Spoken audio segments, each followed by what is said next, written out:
Hi, I'm Nick Bonner with treestuff.com, and I'm really excited today to talk about the ABR Thunder Sling. The Thunder Sling, as you can see, is comprised with 4 ABR rigging thimbles. These are the number 2.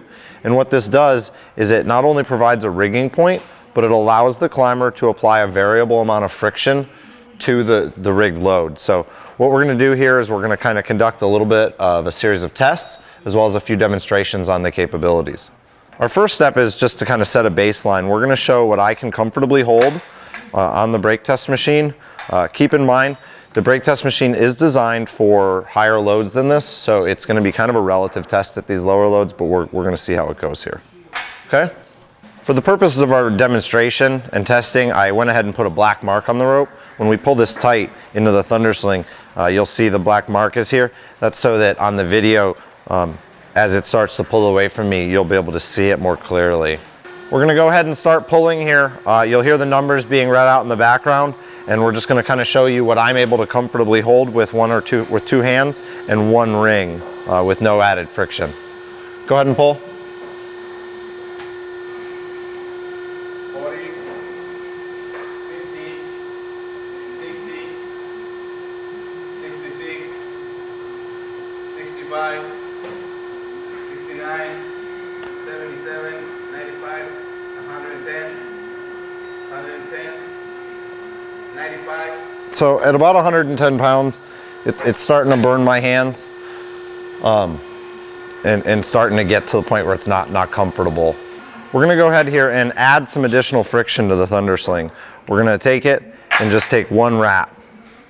And you'll see what that does is it turns the rings, and that actually prevents the rope from running on the inside of the 10X here.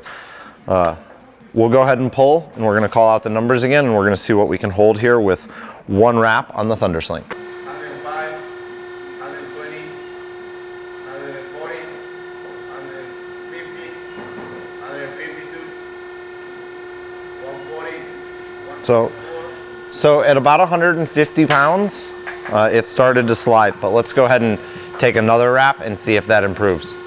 When wrapping the Thunder Sling, our testing has shown that you definitely want to reverse the direction. So you don't want to come around and continue to make a corkscrew or helix type pattern. You want to reverse it, and this will prevent the rope from hockling.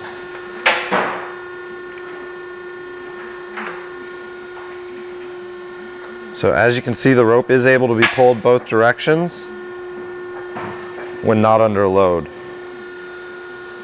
All right, so we have 2 full wraps, or we're in 3 rings of the Thunder Sling, and we're gonna see what we can comfortably hold here. 179, 190, 195, 200, 165, 180, 200, 197, 210, 294. So at about 200 pounds, it started to want to slip again. Okay, so let's see what happens when we add that 3rd wrap or the 4th ring. Again, we're going to make sure to go ahead and change directions.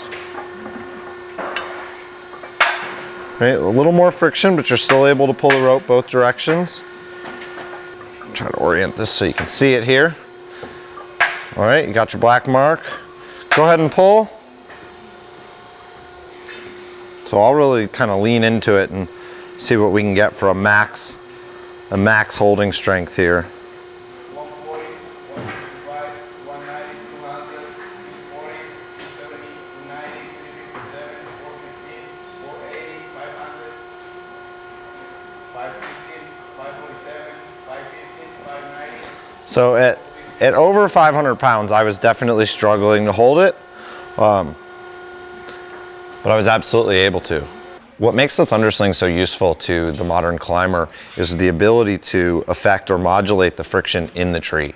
So whether you're choosing to rig off of a single ring at the lowermost point for a hand load, or you decide that you want to add either weaves or wraps to the device, is going to allow you to have more or less friction depending on your individual situation. This gives the climber the ability to choose how much friction is required, which is especially helpful when you have an unskilled or new ground worker, right? It also allows the load to be passed from the ground worker to the climber. And what I mean by that is, if I'm the grounds person holding this, I can walk the line over to a climber who might be positioned up in the canopy, who can then take the line and allow me to manipulate the load. This is especially helpful with small crews.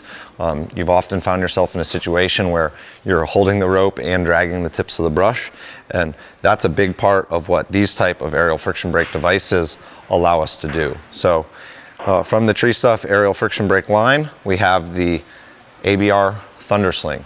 Thanks for watching.